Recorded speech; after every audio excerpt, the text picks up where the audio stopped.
Hey there, everybody. This is Josh Senn, so I'll be the one running the webinar today. I know we're a little bit early. We got about 2-3 minutes until things get started, but I will start pretty promptly at 2, maybe wait a minute or two more. But happy that you guys were all here to listen in on my webinar. But happy to talk to you guys here shortly.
Alrighty.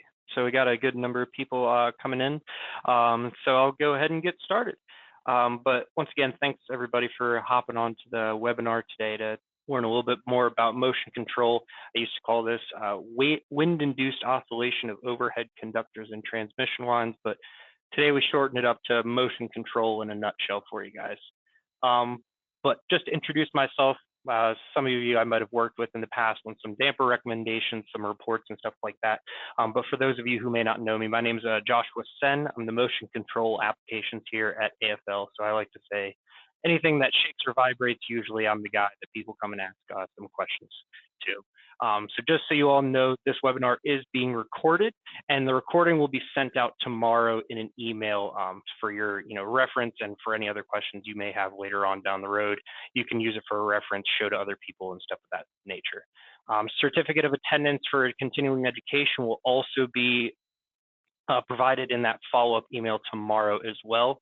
And we're going to be talking about a lot of different things, and some things maybe you haven't heard about, some things that might sound a little weird. So please, I say ask questions. Even though I'll be the only one speaking, I can keep track of all the questions that you guys have coming in. So ask as many questions as you want. I'll be answering a few of them throughout the presentation itself. I'll make sure to talk at the end of each of the slides, maybe answer one or two if there are some that pop up. And then if I don't get to your question, don't worry about it. I will be answering it in a follow-up email. I'll have all of your tracking for who asked what question, and then your contact information after that. So if I don't get to it, don't worry about it. I will be getting back to you either by phone or email or stuff after that. But without further ado, let's get it started. Today we'll be talking about a number of different things, but so just to kind of go down through the line, some of the early historical highlights of what motion control is, what started all of this research and development, and to be quite honest, why I have a job. Then we'll be talking about aeolian vibration, defining what it is, and then the waves of the traveling or vibration, standing waves that kind of talk about how those waves propagate, how they reach steady state and stuff of that nature. And then when in the case of when damage can occur, something like some issues that you can see if it does reach damaging levels of those vibrations. The equations that govern all the things that we'll be talking about in terms of aeolian vibration. And then when we get into Stockbridge damper power requirements, the things that we AFL place on ourselves to ensure that the dampers that we're providing and the products that we're providing to our customers are, of the utmost quality and continuing to have that quality that we've had for however many number of years at this point in time. Laboratory testing, the testing that we do internally here at AFL, it's a great resource that I have here that I can walk out to our test lab and run a variety of different tests to, for our customers and for whatever kind of questions they may have. I can run out and do a number of tests that, once again, show that we're giving a quality product to our customers. Field testing and applications. So this is a big push that I've had here recently in getting out into the field, meeting a good number of you guys and learning more about what's going on out in the field and on your particular lines. It's great to have the lab that we can do a bunch of different things on, but really marrying that theoretical and laboratory aspect with field testing and the things that are going out in the variety of different places around the world, and seeing what happens out in your guys' neck of the woods. Wake-induced oscillation, this is going to be another form of vibration that's pretty common throughout the US and the world as well, but predominantly for bundled lines. And then spacer types and applications, same kind of things that we do for the dampers, but a different type of rigid spacer, the spacer dampers like you see here, that are going to be for wake-induced oscillation and those bundled lines that I had mentioned. So once again, why I have a job. The early historical side of things were in 1889, the first transmission line was constructed in Portland, Oregon. Very soon after that, I say early 1900s, because there were a number of fatigue failures that had occurred, but they were misdiagnosed as what they had called crystallization. So these fatigue failures that were starting to occur, nobody really knew why they were happening, but it was very soon after, that first transmission line went up. So even though they were being misdiagnosed as this thing other than aeolian fatigue, there were still failures happening. So even though, we may have only been talking about 10 maybe or less years, in those areas of high aeolian vibrations, there were starting to be these issues that we saw. And then in 1917, the first recorded failure of aeolian vibration was diagnosed and figured out. And this is when, from this point on, we were characterizing things as failing because of aeolian fatigue. It was on a very short span, all things together, number 2 ACSR. So even right under 200 feet, you can still have these issues of aeolian fatigue, even though we can think of them happening more on, very long, very high structures like we deal with in transmission. The very first solution that was provided was armor rods. So attaching some of those armor rods right at the point of highest bending stress, like you see in that top picture. They were originally wrench formed, very labor intensive. Nobody liked doing them because you had to hand turn all of those armor rods onto the conductor itself. Today we use preformed rods like we offer as well. And so this was the first solution that was provided for motion control. Like I was talking about, adding some flexural rigidity and support at that bending stress location at the suspension. At that same time, we were also constructing outdoor and indoor test spans for our research lab up in Messina, New York. At its peak, we had 13 full-scale mechanical test lines ranging from just under 100 feet all the way up to a 3,300-foot river crossing span going over the St. Lawrence River. So when I talk about we have a very large breadth of knowledge here at AFL, we are backed by nearly 100 years of research and design and development in this space. So even though it's not something that's very well known as much anymore, it's still something that's been going on for a long time and something that we've been in from the very, very beginning, including purchasing the very first Stockbridge damper patent. The original Stockbridge damper design was from a man named George H. Stockbridge of the Southern California Edison Company. We purchased it in 1931 and were the first ones to bring it to market after that. So 3 different types of conductor motion whenever we're talking about transmission lines. 2 of the 3 we'll be talking about today, those being aeolian vibration and then wake-induced oscillation. There's also a third that most of you may know about called galloping. Galloping is going to be your very large amplitudes of vibration that can usually result in 1 to 2, at most 3 or 4 standing waves, but typically 1 to 2 standing waves. It makes your transmission line look like a big jump rope, and something that I typically tell people, if you see it, start running away. But the two that we'll talk about today, because these are the two types of conductor motion we offer products for, are aeolian vibration and then wake-induced oscillation. Aeolian vibration is going to be relatively smaller amplitudes of vibration at a higher frequency than, comparatively to galloping or something like that. You may not be seeing it from the ground because it is these lower amplitudes of vibration, but it doesn't mean it's not occurring. You'll be within that 2 to 15 mile an hour wind speed range. So the thing that I like to stress is that it needs to be in a presence of smooth and steady wind.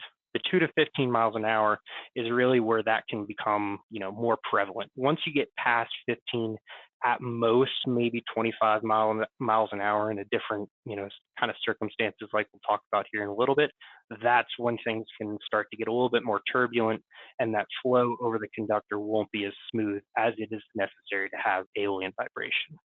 Wake-induced oscillation is going to be for your bundled lines, like you see in the picture to your right.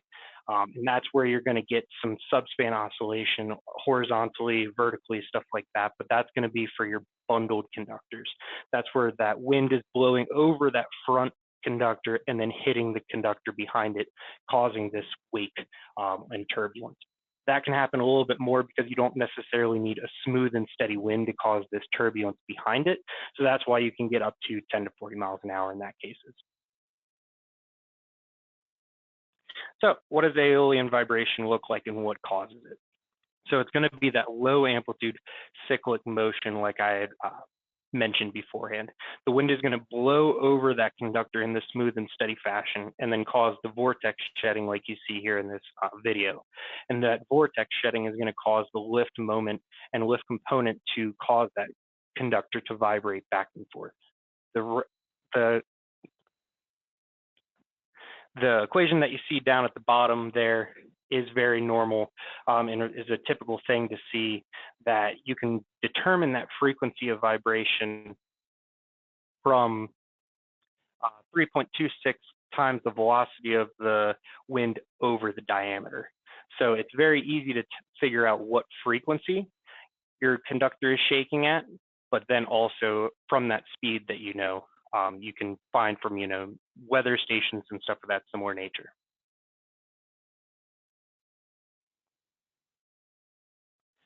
So what does it look like out in the real world? In this case, you're going to have, you can see on that one side, an island out in the middle of the ocean where that wind is blowing for miles and miles and miles, and the clouds can actually kind of show those vortices, as it blows over that island and causes the vortices in the clouds. So it's a really easy way to show, this does happen in multiple different facets of our world, not just in conductor cases.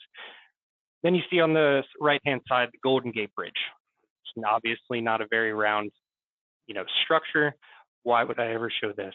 Well, main case, or the main reason for maybe some of our friends out in California or some of the people that are joining on the call that are actually work for, around San Francisco or PG&E, you might have heard of that the San Francisco, Golden Gate Bridge was humming, making a very loud noise that was actually causing, people to be hearing it from miles away, a very high-pitched noise. Well, main reason for that being is that the wind was blowing from the bay side over to the city side over this handrail that they had installed actually to prevent wind, but it was causing high resonance vibrations and high-pitched resonant vibrations to the point that it can be heard, like I said, miles and miles away. So I just like to point this out because, it is something that, even though we'll be talking about conductors today, can be attributed to a variety of different things throughout our world, not just conductor motion. But what does it look like in our case?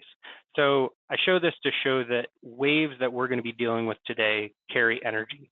So if you were to, say, have a completely still line, which will very rarely ever happen, and you put a pair of pliers on one side of your suspension, and then hit it with a hammer, which I don't necessarily recommend, what's going to happen is that wave is going to propagate down and then back very quickly all the way back. And you'll get that those pair of pliers or U-bolt or whatever you have on there shaking and rattling as that wave travels up and back, up and back. And that, energy is imparted to whatever you're having on the line. In this case, the wind is going to be not just that impulse that, hitting with the hammer and then sending that wave down the way. It's going to be affecting your whole entire span length. So in this case, what's able to happen is that we're imparting that energy all the way along the span, and that wave that you're seeing is able to build and build and build and build until it reaches your one suspension and then will reflect back from there. So what you're seeing in this case is that wave is reflected back after the, a head span, and then comes back as you see it there. So what ends up happening is that the wind will keep on building and keep imparting energy until eventually you reach steady state, like you're seeing here. And so what's going to happen is you're going to reach a standing wave where you'll have points of high vibration, antinodes, and then points of no vibration, nodes. This is really kind of cool and freaky to see out in our test stand, because you can go and stand at an antinode where it's shaking at its highest point, move a few feet down, and the vibrations are next to nothing. It's really awesome to kind of see. But this is at its core what we have whenever we're dealing with alien vibration. Even though there will be multiple frequencies, resonant frequency of the cable, there will be, different amplitudes of vibration. Some might be a little bit higher, some might be a little bit lower, but you can still see and feel these antinodes and nodes for their different conductor frequency, excuse me.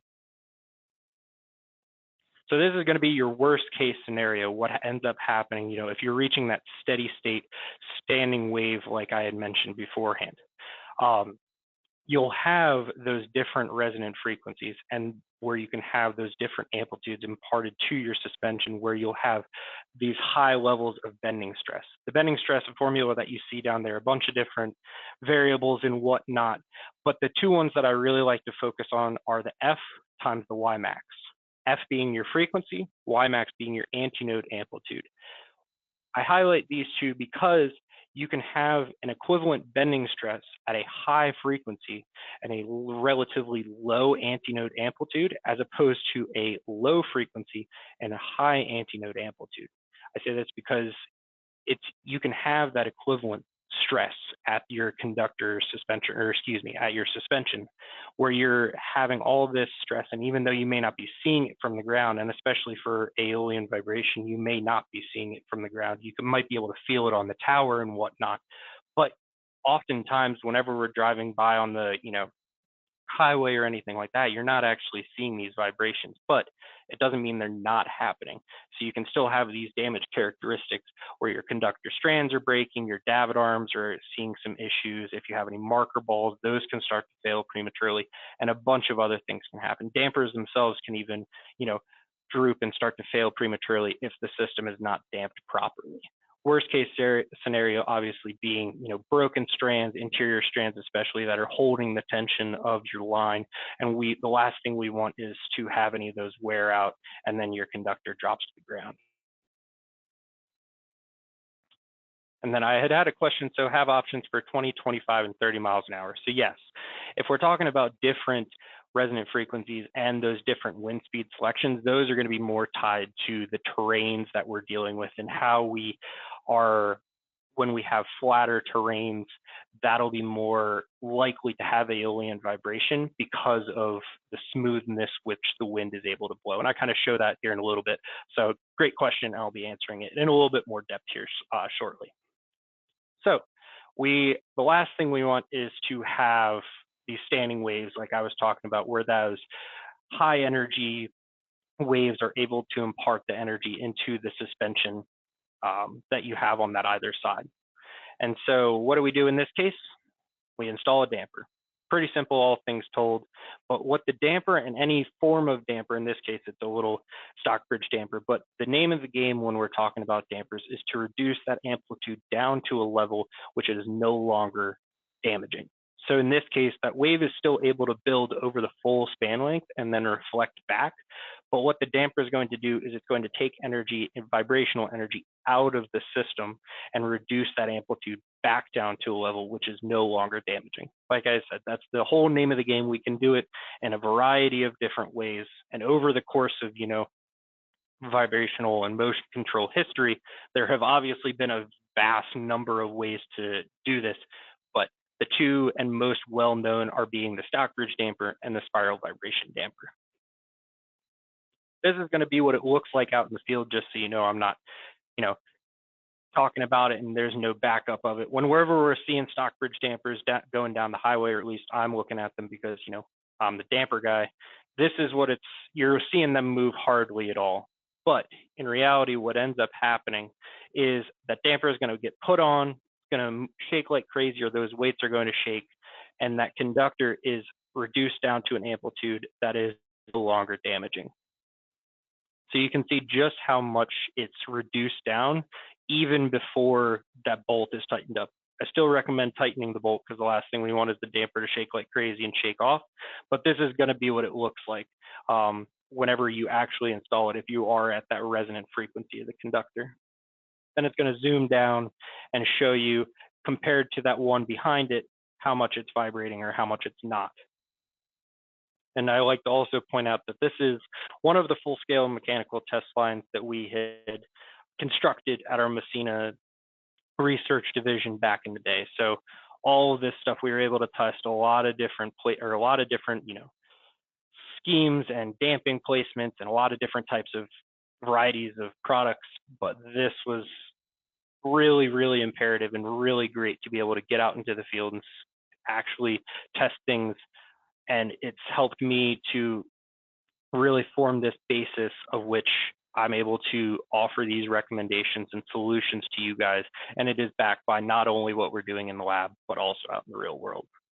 So touching on the question that I had mentioned here a little bit earlier, this is where we get into the different selections and options of wind speed. So whenever we're talking about wind speed, the main ones being, and the main thing we're talking about is the turbulence of which the terrain affects or imparts onto the smoothness and steadiness of the wind.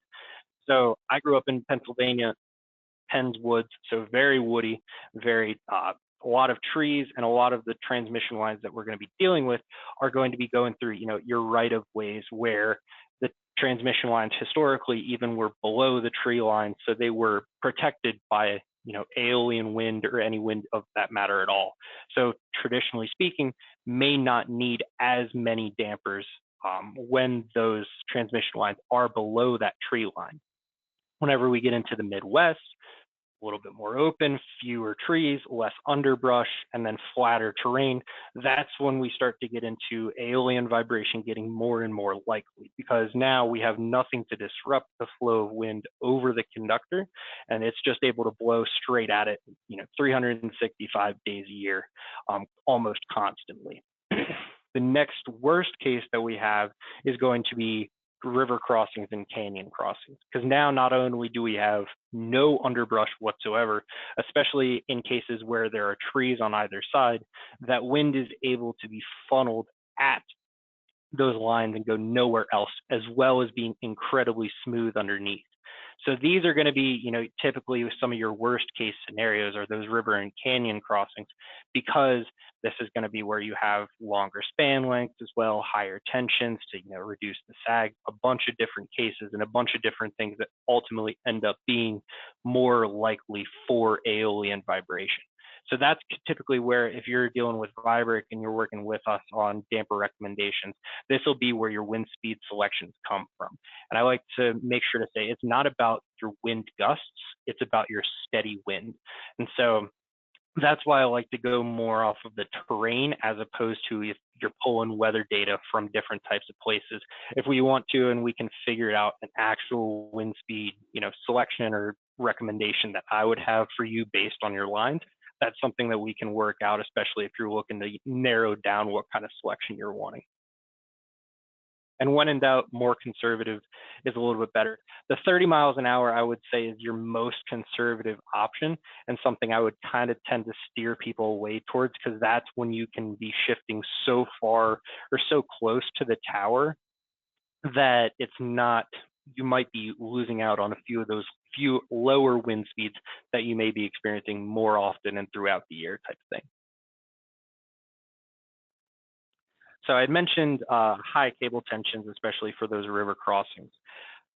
The higher your tension is, the less cable self-damping will be able to and be imparted into the overall system, the spans, whatever you want to, whatever you may want to call it.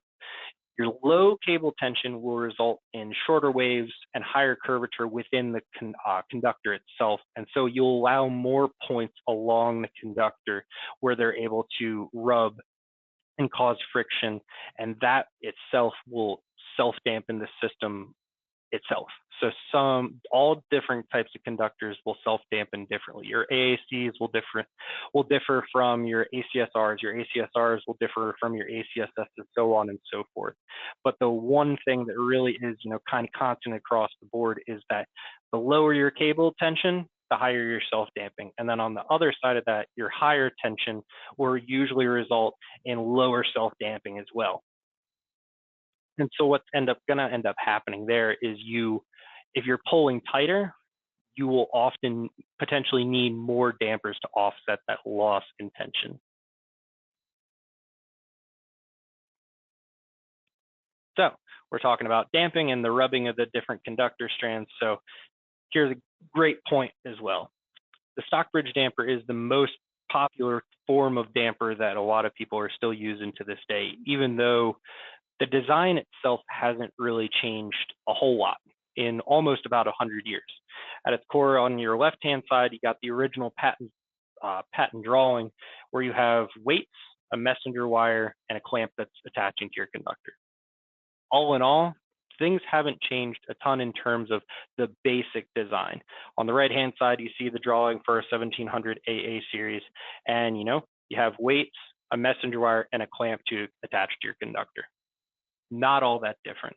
The difference being, obviously, we have gotten plenty good in 100 years at optimizing this design to make sure that it is peaking out on its efficiency and extracting the most amount of vibrational energy possible to ensure that we're offering a quality product. So we have higher strand messenger wires now, the EHV clamp and weights, and we've really narrowed in the lengths at which the messenger wire needs to be as well. And in our case, we offer two different styles of Stockbridge damper. Your symmetrical style, the 1700 series, and then your asymmetrical style on your right-hand side. Both are going to be equivalent. You can use the 1700 series where you're going to have the same weight on either side.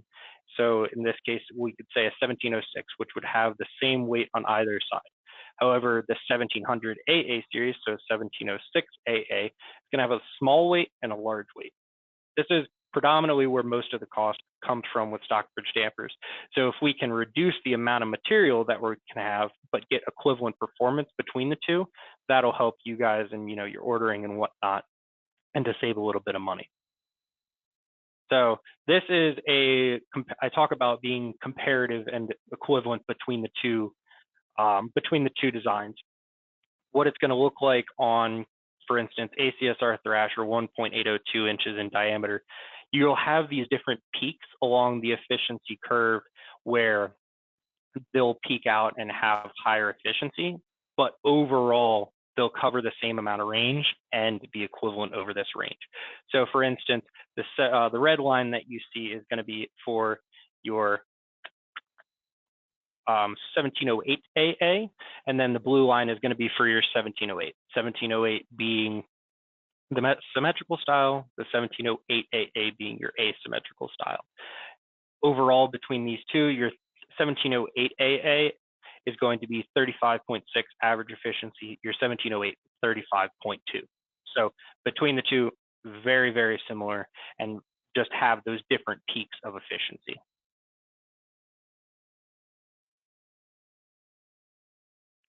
So how do you decide which damper to order whenever you're looking at, getting a different type of conductor or whatever conductor you wanted to choose?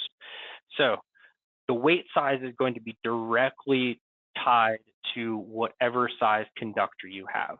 That will never change. I like to point that out just because whenever you factor armor rods into it, the clamp size will change if you'd like to install them over armor rods, but this isn't necessary. We do not require, AFL does not require that our dampers be installed over armor rods for any conductor. So for your ACCCs, your TS conductors, your ACCRs, your ACSSs, all of those, we do not require our dampers to be installed over line guards, protector rods, or armor rods. If you would like to, that's more than, you're more than welcome to. It's something we can certainly accommodate, but I just like to point it out there that it is not required. So for instance, say we are talking about an ACSR or just any kind of Drake conductor, 1.108 inches in diameter. You will always be ordering a 1706 AA or 1706. Like I said, those two are equivalent, so you can choose between the two. In this case, on the right-hand side, we're just talking about the AA series. So you are always going to be ordering the 1706 AA.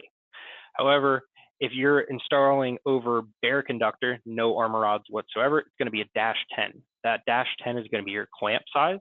And so that is just for, like I said, if you're installing onto the bare conductor. However, if you would like to install over the armor rods, you're still going to use that 1706 AA, but then it's going to be that -15. And so what that's going to do is that larger clamp is going to be able to accommodate the armor rods so that you're getting that nice solid connection that you need to make sure the damper is staying on.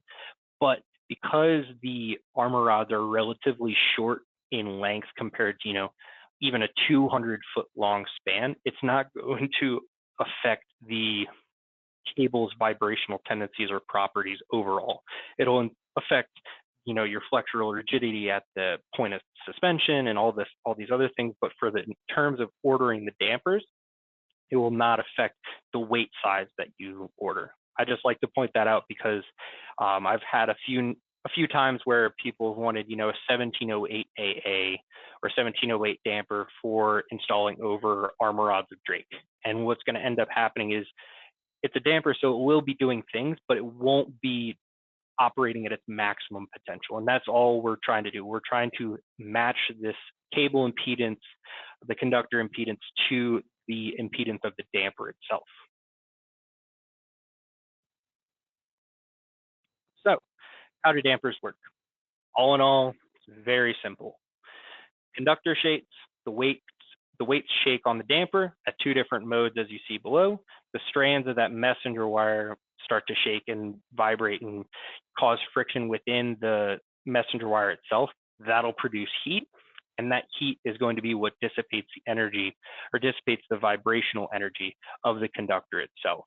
So all in all, very simple. Conductor shapes, weight shake, strands cause heat. That heat is what dissipates the energy, because obviously energy can't be created, destroyed, it can only be transferred. In this case, we're transferring that energy through that inner strand friction of the damper itself.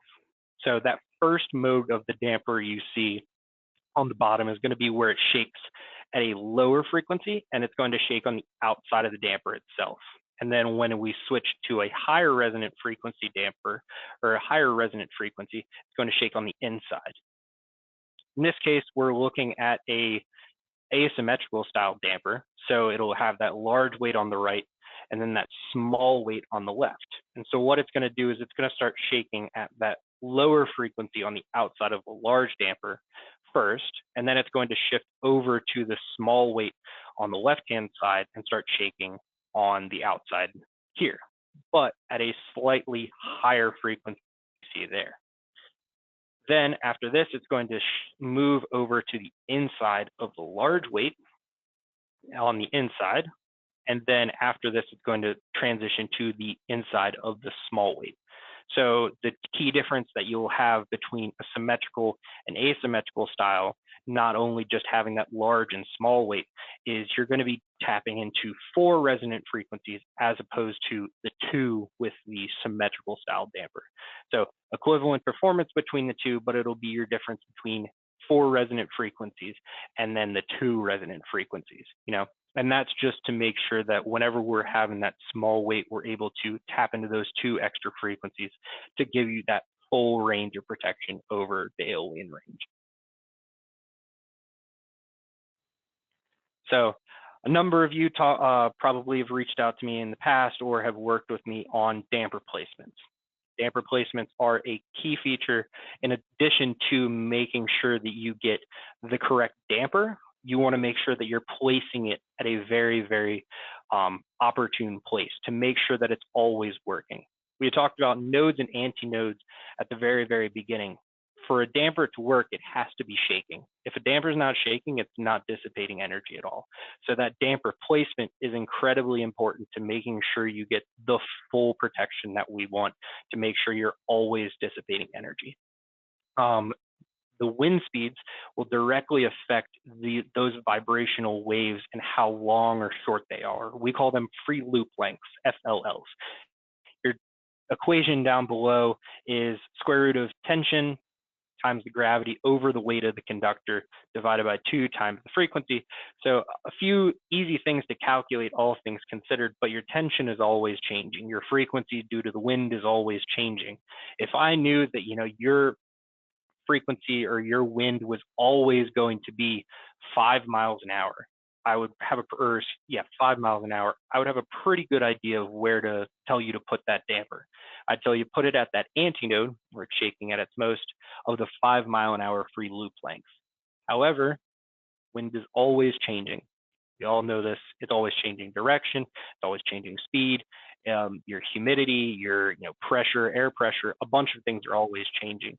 So if we were to have placed it at that 5 mile an hour free loop length, we would be perfectly almost on a node of that 15 mile an hour free loop length. So in essence, now we have a wind speed that you are not covered, and that damper will not be dissipating the proper amount of energy. So what do? We take an aggregate of all the free loop lengths that are within your wind speed. So your 20, 25, 30, or 15 mile an hour wind speeds for your area based on your terrain and past experiences. And we'll offer you a damper placement location that will ensure that you will never end up on a node. You'll get a good representation and a good coverage over that full aeolian range for whatever terrain you're typically experiencing. So what are some things that can kind of change this for you? If you have a suspension metal to metal attachment, that harmonic wave or that wave reflection will be pretty well defined. We have a very good idea of how that wave will reflect back from the suspension. So it'll harm or cause that standing wave to go back, and we'll have an idea of where that FLL, the free loop length, is going to cross in your nodes and antinodes. However, armor rods, your GSAs, your bushing suspensions, stuff of that nature are going to be what causes that variable wave or that wave to not be as harmonic, to the point that we may not have a good idea of how that wave is going to reflect. And that's a really important part because utilities across the nation will have a different idea of, or different ways of installing armor rods. Things might be slightly different between installations here in South Carolina as opposed to Kansas. There's just things that will change ever so slightly that can affect how that wave will reflect. And so we can offer you that placement on the armor rods, like I had said, and it'll typically be one damper. But what'll end up happening is we'll derate that protection just a little bit to account for we may not know how that wave will reflect. What we can also offer is a placement of 2 dampers past the armor rods. What this will do is it'll make sure that you are having at least one damper working at all times. So if one is ending up on a node, the other one will be staggered in spacing to ensure that it isn't ending up on a node. So that's why in some cases, in a lot of cases, it's my standard recommendation to do dampers off of the armor rods and have the 2 to make sure that once again, we're giving you that the full protection that you need to over the full aeolian range. So how do we test all these things? How do you know that all the things that I'm saying are, true and factual? Laboratory testing. It's a wonderful thing for me to be able to go out and walk out to the lab that we're dealing with or that we have at our discretion and be able to test all of these things. I can put up any kind of conductor that you want. Our lab span is 165 feet, and test the damper that we have, or the different dampers, and test all the different schemes and recommendations that I would give to you all as well. And so it's a really great thing to have at our disposal. And so we test to the IEC 61897 and IEEE 664 1993 methods. So the IEEE will give you the guide of how you should be testing, and the IEC 61897 will give you the acceptance criteria and the things that you should be meeting at a minimum as a damper manufacturer. What we use is a system called the DEAM, Damper Efficiency and Amplitude Measurement System, which speeds up our testing capabilities quite rapidly, I'd say. Typically, the one way people have done it in the past is they would measure the amplitude of the shaking cable at the antinode and then take the measurement at the node. And that difference in amplitude would be your vibrational efficiency or your damper efficiency. With that comes a lot of time and effort, because you have to move, in some cases, from your antinode to your node and move that cart that you see constantly back and forth and take a lot of different measurements. Whereas with the DEAM method, I can put that cart at a standard place, keep it right there, and then just calibrate it to a particular wave speed of how the waves are reflecting back and forth. And it'll give me the same kind of efficiency measurements as you would have as moving the cart back and forth all the time. So a big question I always get asked is, how long do dampers last? And that's a loaded question because it's completely variable. The conditions with which dampers will experience, or the different conditions and service life that they can experience, are vastly different. One line can be experiencing a completely different set of conditions as one that's going 90 degrees from it. In one case, you might be perpendicular to the wind, and then in one case, you might be going parallel with it. The one that's going perpendicular with the wind is going to be experiencing more aeolian vibration than the one that would be going parallel to it.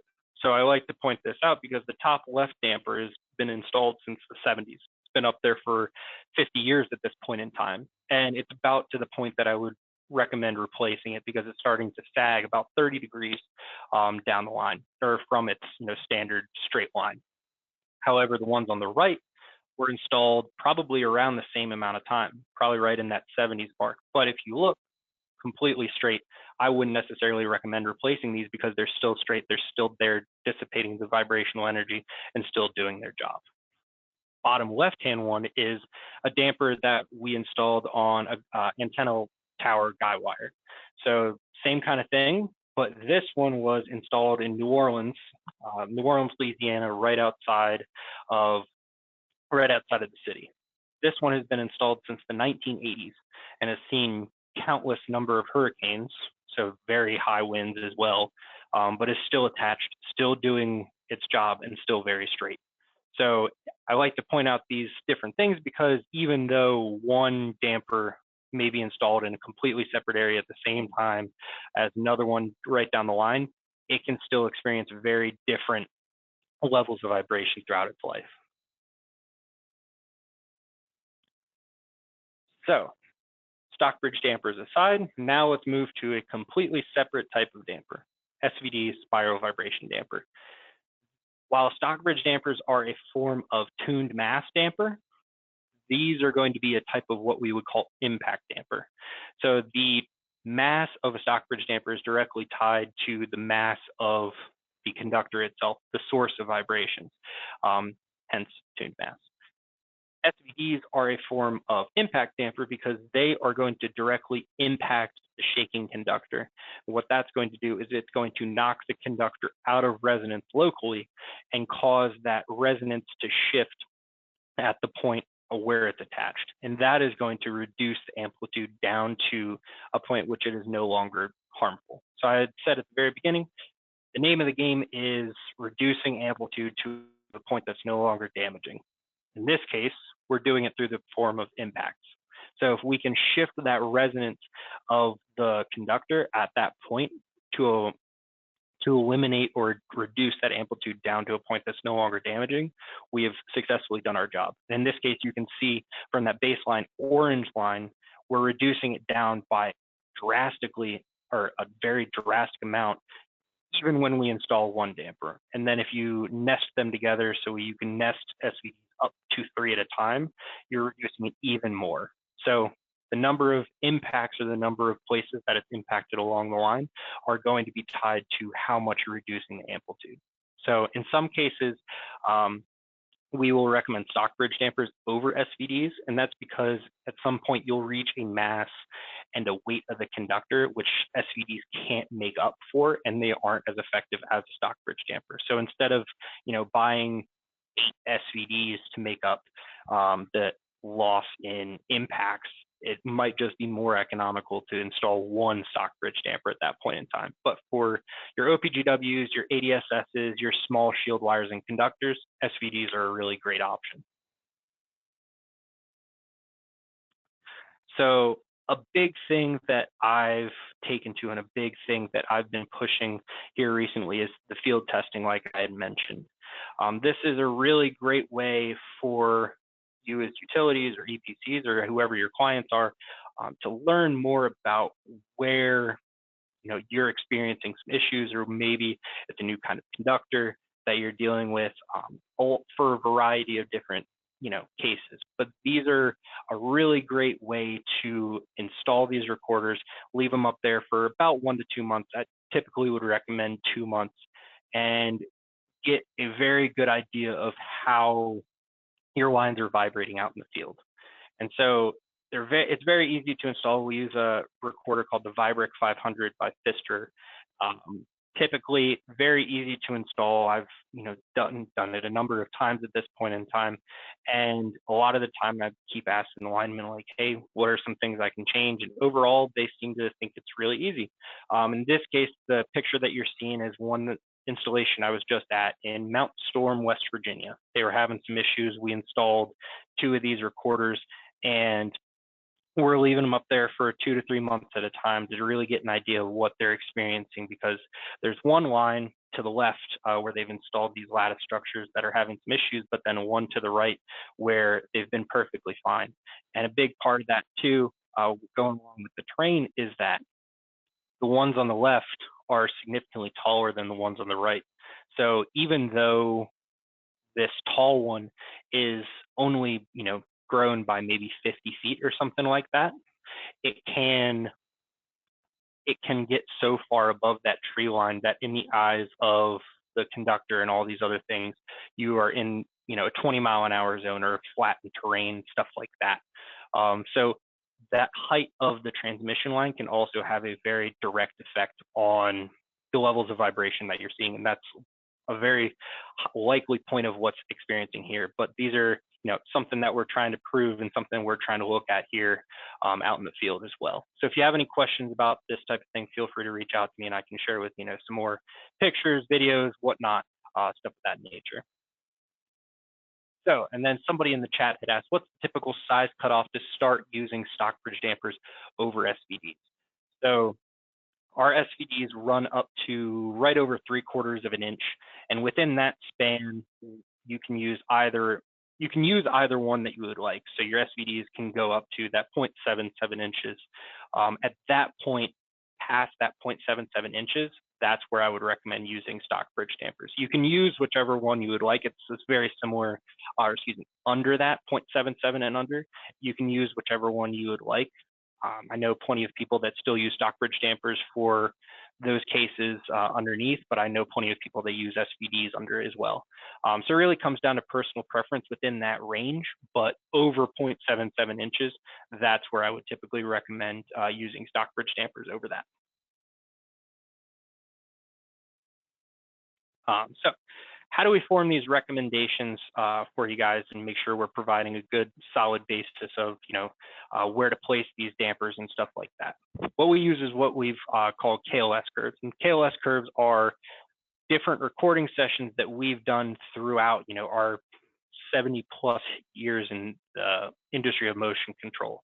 And what it is every single one of these points that you see are different recording sessions where there have been either known issues or no issues at all. And what we've done is from those curves where we've seen issues based on the tension and then span length parameters of the different conductor, form these curves based on both the theoretical side as well as the field vibration. And so what it'll do is from that, we can offer, recommendations to say, if you're at this tension and you have this type of conductor, we would either recommend dampers or we wouldn't. We would say that you're probably safe how it is. Armor rods will offer a little bit of, will offer some of that bump in protection because of the additional protection or added flexural rigidity, stuff of that nature. So you'll get a bump in that case, and in terms of protection. And then there would be that line that maybe we have one damper placement recommended, and then we shift to 2 placements of dampers, stuff of that nature. But these are, all from experimental results as well as the theoretical side, not just one side being very theoretical, but all of these have come from places where we've installed these recorders, gotten some really great data, and then we were able to form our recommendations based on those cases that we've seen out in the field.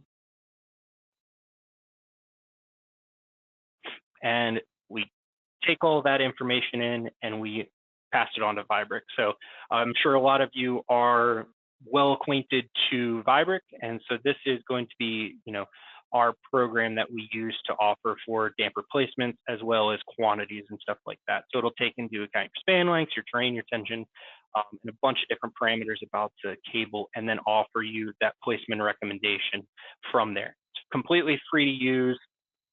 You can download it or use it online based on our cloud-based version, but both of those will give you the same amount or the same results. It's just personal preference and whichever one is easier to use based on your IT. The thing that I really like to make sure to mention is that Vibric is for AFL dampers and AFL dampers only. So I know there are plenty of other damper manufacturers and stuff like that. What I would recommend, and I'm sure their recommendations, is to use their software for their dampers and our software for our dampers. And that's because our recommendations are tied directly to our dampers effectiveness and our dampers performance over the Aeolian range. So if you have another damper manufacturer's recommendations, please don't use our dampers with their recommendations, and vice versa. Don't use our recommendations with their dampers and stuff of that nature. If you ever need, a recommendation or a report, you can feel free to reach out to me, and I can provide you a report and recommendation for free. I use the same software as all of you, so I can help you out with that if you ever have any questions and whatnot.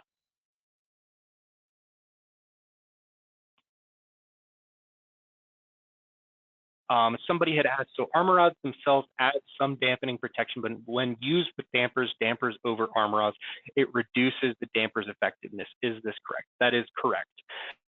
When you're adding dampers over armor rods, what you're doing is you're reducing the damper's ability to be attached directly to the source of vibrations, which is going to be your conductor. So any little bit of insulation that you have where the damper is over the conductor and there are armor rods and stuff of that nature, you're reducing the contact that it has to that cable, which is the source of vibrations. So you'll see a little bit of a dip in its effectiveness, but we also try to account for that within our recommendations to offset that a little bit with that derated protection and stuff of that nature. So that's why it said that previous slide will have that derated protection. So in some cases, if you're installing dampers over the armor rods, you might shift from having one damper on one side to then one damper on one side and then 2 dampers per span, stuff of that nature. So we've talked a good bit about Aeolian vibration. Now we'll shift gears onto subspan oscillation or subconductor oscillation. This is going to be where you have the wind blowing over that front conductor in some cases causing aeolian vibration, but then you'll have that turbulence behind it. And what you'll have is all that turbulence can cause and eventually hit that leeward conductor, the conductor that's behind it, and cause that to oscillate as well. And so those alternating forces can not only cause the front conductor, but the back conductor to shake as well. The golden ratio of where you're having that turbulent air is going to be 18. A being your subconductor spacing of over your diameter of the conductor being diameter of the conductor being 18 inches. In most cases, that's where the standard conductor spacing comes from. To equate it to what I used to do when I lived up in Pennsylvania and Maryland is tubing. The bigger your boat, the larger your wake, and the further out you need to be until it's comfortable. If you have a really small boat, like in this case, you can go out or you can be much closer to the boat, relatively speaking, than an aircraft carrier. I used to work for the Navy, so if you can think about it, this is going to be your worst case scenario if you're right up against the boat and you're hitting all that turbulence. Whereas if you're further and further away, the water and all that stuff is going to be much calmer than it would be if you were close to the motor and stuff like that. So your ACSR chucker, 1.602 inches in diameter, is going to cause a good bit more turbulence than, say, ACSR Raven, where it's much smaller in diameter and your turbulent area is going to be much shorter than that larger conductor and stuff like that. So what will that look like? Something like that video that you see up top, where in this case, we're seeing breathing, as it would call a subspan oscillation, where it'll breathe in and out, or you can see have horizontal galloping, vertical galloping, rolling and twisting, stuff of that nature. But what will end up happening is you can have this thing called threshold wind speed. This is the wind speed that is needed to induce the motion of the vibrations of subconductor oscillation. And so if we can improve or increase that threshold wind velocity to a point that you won't have vibrations, or your steady wind speed is below that threshold, likely no vibrations or very few oscillations will occur. Our standard recommendations, or at least for the configuration of wake-induced oscillation for two bundle, is going to be Stockbridge dampers and speed grip spacers. So rigid spacers and Stockbridge dampers. The Stockbridge dampers will help to dissipate those wake-induced oscillations, because Stockbridge dampers won't really care if it is aeolian vibration or wake-induced oscillation. They still see them as vibrations and are still going to help dissipate those vibrations that you have. And so those rigid spacers are there to maintain the bundle geometry and that distance that we're talking about. There are spacer dampers for two bundle configurations, but traditionally speaking, they aren't as effective as this case that you see here. Once we get into 3 and 4 bundle configurations, that's when you can start to employ spacer dampers, because they have what we would call an anchor point, where at least one of those sides is able to anchor the shaking conductor, and then those damping arms on the other two will be able to dampen that subconductor oscillation as well as the aeolian vibration. So for 3 and 4 bundle configurations, that's where we can get into these spacer dampers that you see here. So 3 bundle on the left-hand side, and then the 4 bundle on the right-hand side.